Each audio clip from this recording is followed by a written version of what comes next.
Neuvième jour. Sainte Marie, source de notre joie, écoute la joie du cœur. Nous avons tellement besoin de joie.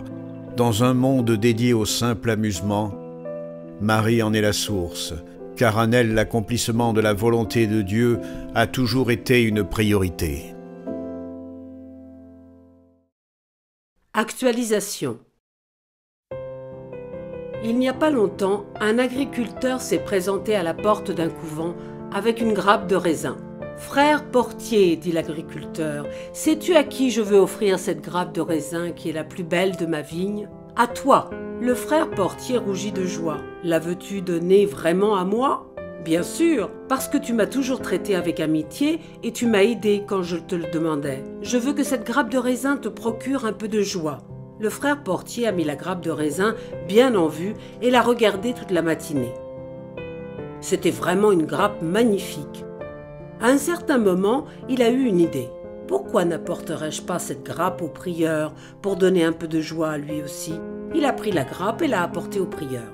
Le prieur a été sincèrement heureux, mais il s'est souvenu qu'il y avait un frère âgé et malade dans le couvent et il a pensé « Je lui apporterai la grappe afin que son moral se remonte un peu. » Alors la grappe de raisin a de nouveau émigré. Mais elle n'est pas restée longtemps dans la cellule du frère malade. En fait, il pensait que la grappe ferait le bonheur du frère cuisinier, qui passait ses journées à suer au fourneau, et la lui a envoyée.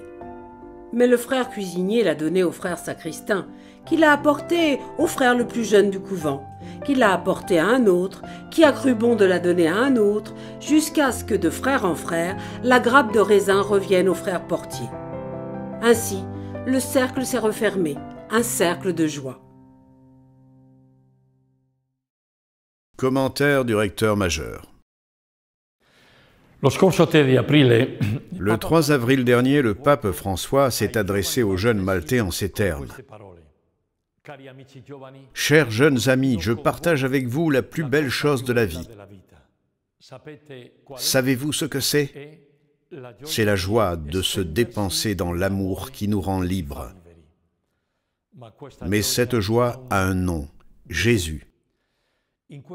Dans cette phrase est contenue la raison pour laquelle nous donnons à Marie le titre de source de notre joie.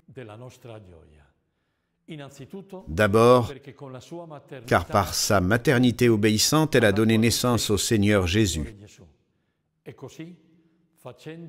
Et ce faisant, elle nous rend la joie qu'Ève nous a enlevée. Et ensuite, car vivant la première dans le style du don, elle témoigne à l'Église et à nous la vérité des paroles de Jésus. Il y a plus de joie à donner qu'à recevoir. Marie est la démonstration, le témoignage concret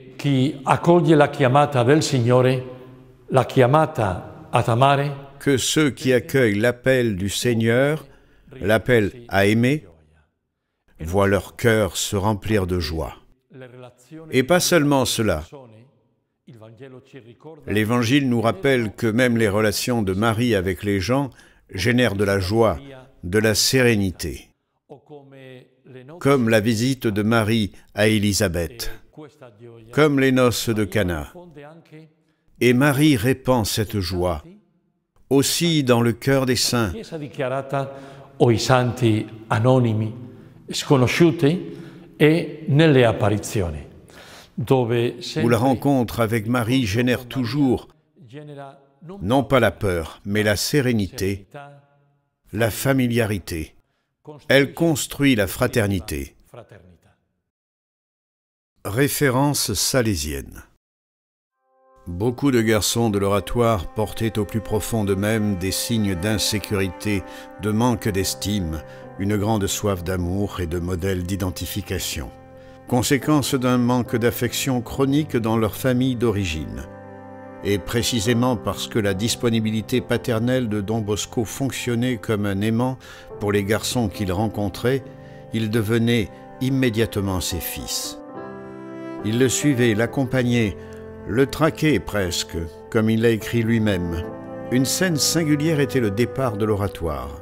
Après avoir quitté l'église, chacun disait 1000 fois bonsoir, mais sans abandonner l'assemblée des compagnons. J'exhortais: rentrez chez vous, il fait nuit, vos proches vous attendent, mais en vain. 6 des plus forts faisaient de leurs bras une sorte de chaise, un trône sur lequel je pouvais m'asseoir. Ils s'organisaient en plusieurs rangées, me portant sur le trône à leurs bras. Les autres procédaient en chantant, riant et criant jusqu'au rondo. Là, ils chantaient encore quelques louanges qui avaient pour conclusion le chant solennel du « Loué soit toujours ». Après qu'un profond silence soit tombé, je pouvais alors souhaiter à tous une bonne soirée et une bonne semaine. Les garçons répondaient avec toute la voix qu'ils avaient « Bonsoir ». Je descendais du trône humain, chacun allait dans sa famille. Alors que quelques-uns des plus âgés m'accompagnaient jusqu'à la maison. Témoignage du monde salésien. Un saludo a toda la familia salesiana. Salutations à toute la famille salésienne en cette neuvaine de Marie Auxiliatrice. Je m'appelle Rocho del Nido et je suis la coordinatrice provinciale des Salésiens coopérateurs de la province Marie Auxiliatrice d'Espagne. Depuis mon enfance, je suis une fervente dévote de Marie Auxiliatrice. C'est ma mère qui m'a enseigné à aimer la Bienheureuse Vierge.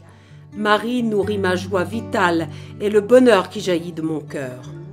Nous vivons à une époque où le monde souffre de guerre, d'affrontements, de polarisation, de murs et de barbelés.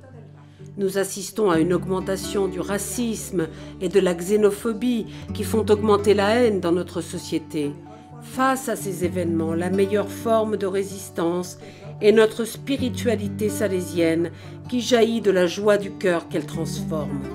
Notre optimisme vital nous aide à vivre heureux chaque jour, avec espoir pour l'avenir. La fraternité nous fait vivre avec les autres, en partageant le travail, la famille et l'apostolat. C'est une spiritualité au service d'autrui et c'est certainement une spiritualité mariale qui regarde Marie à la suite de Jésus. Comme le dit la charte de l'identité de la famille salésienne, la joie, c'est un don qui n'est pas superficiel, mais profond.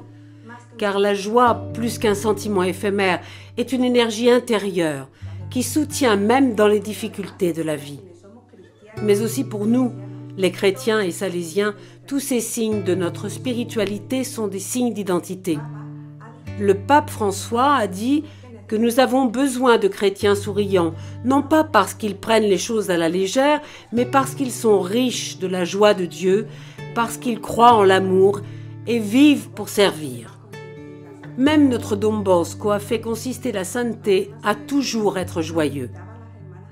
Mère Mazzarello a invité ses consoeurs à rester toujours joyeuses, car c'est le signe d'un cœur qui aime beaucoup le Seigneur.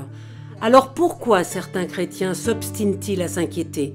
Depuis 4 ans, je travaille au service de l'association au sein du conseil provincial et depuis de nombreuses années, je m'engage en tant que bénévole dans l'œuvre sociale de Marie Auxiliatrice à Séville. Et mon expérience est que la joie et un visage amical font du service une profonde expérience de spiritualité, de sainteté.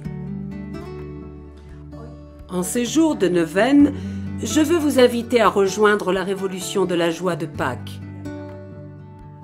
Sourire au réveil, remercier Dieu pour une nouvelle journée, sourire comme une famille, comme le faisait Marie, sourire au travail, à l'église avec les jeunes, les personnes âgées. Chaque fois que tu le feras, tu illumineras la vie de ceux qui t'entourent, semant l'espoir à travers un visage souriant. C'est ce que j'ai vécu en regardant l'Auxiliatrice dans chaque chapelle et à chaque visite. Confiance à Marie. Accueille-nous sous ton manteau, ô Mère, et fais-nous sentir la joie qui a rempli ta vie. Aide-nous à comprendre que cette joie est le signe de la présence de l'Esprit du ressuscité. Aide-nous à ressentir la vraie joie par le simple amusement, la joie qui est enracinée dans le fait d'être des fils, messagers de paix et d'espérance dans un monde qui a souvent oublié la joie. Rappelle-nous le réjouis-toi qu'un jour l'ange t'a dit. Le réjouissez-vous, dit aux bergers dans la nuit sainte et aux femmes le matin de la résurrection.